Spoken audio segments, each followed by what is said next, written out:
Assalamualaikum warahmatullahi wabarakatuh. Halo semua, semoga kalian dalam keadaan sehat ya. Yang terhormat Ibu Partiwi Ngayuning Tias SPD MPD selaku dosen pengampu mata kuliah pendidikan anak autis.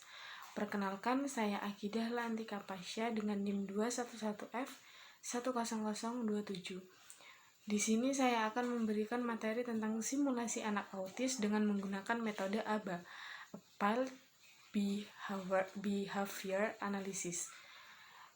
Sebelumnya, autis itu apa sih?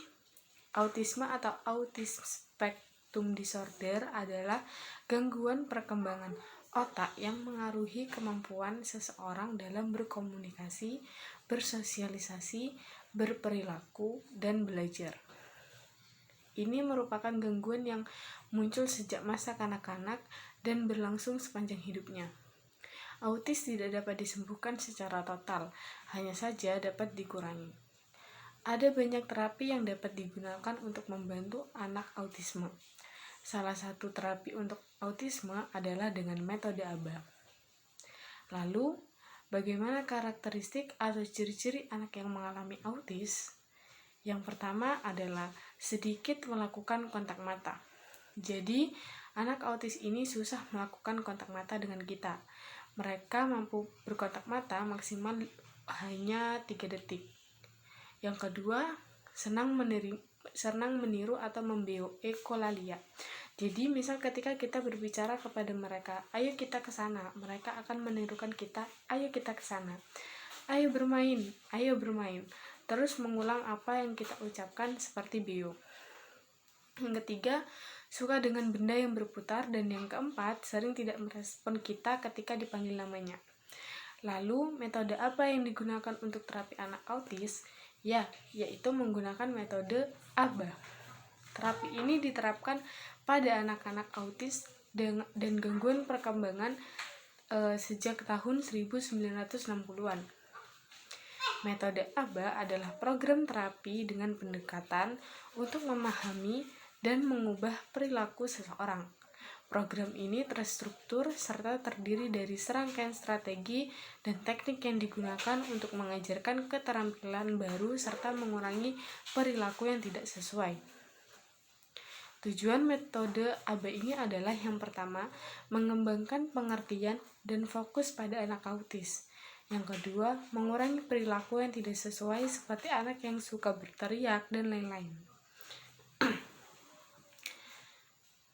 Metode ABA ini memiliki konsekuensi positif. Misalnya, ketika kita meminta anak itu untuk duduk dan dia berhasil melakukannya, kita harus mengatakan, hebat, kamu pintar. Respon seperti itu akan cepat berhasil kepada anak-anak autis, karena anak-anak autis bakal merasa dihargai atas usahanya. Lalu, bagaimana penerapan metode ABA kepada anak autis? Yang pertama adalah ingin melakukan kontak mata dengan si anak. Terapis akan memanggil anak tersebut sambil mengucapkan kalimat perintah, Miftah, lihat sini, sampai dia bisa membangun kontak mata meskipun hanya sebentar. Ketika respon anak tidak sesuai, terapis merespon dengan kata tidak. Setelah si anak berhasil dan sudah melakukan kontak mata, terapis dapat merespon, ya, kamu pintar sekali, Miftah. Yang kedua adalah melatih kemampuan motorik anak seperti mengambil suatu benda. Terapis memberikan contoh untuk menuntun si anak sampai dia bisa. Ketika respon anak tidak sesuai, kita akan bicara tidak Miftah. Ketika respon anak berhasil, kita akan berbicara, ya, kamu hebat. Ketika kita memberi perintah kepada anak autis, itu antara perintah pertama dan kedua itu ada selang waktunya 5 detik. Setelah kita hitung Miftah lihat sini, kita hitung 1, 2, 3, 4, 5. Setelah 5 detik dia tidak merespon, kita akan mengulangi pertanyaan yang sama. Ketika dengan 3 kali dia tetap tidak merespon, kita akan mengarahkan kepalanya kepada kita.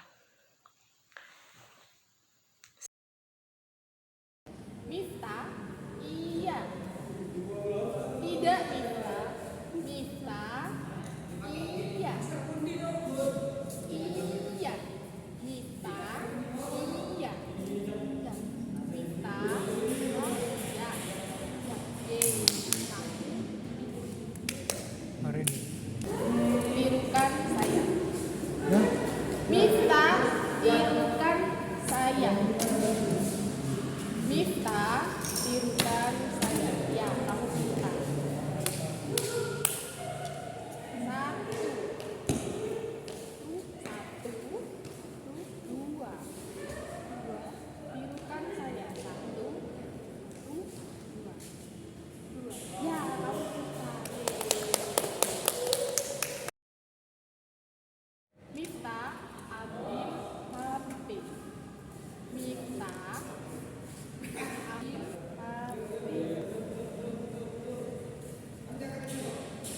Mifta Abdul Habib. Ya, kamu Sekian materi yang dapat saya sampaikan mengenai penanganan anak autis dengan menggunakan metode ABA. Kurang lebihnya mohon maaf. Wassalamualaikum warahmatullahi wabarakatuh.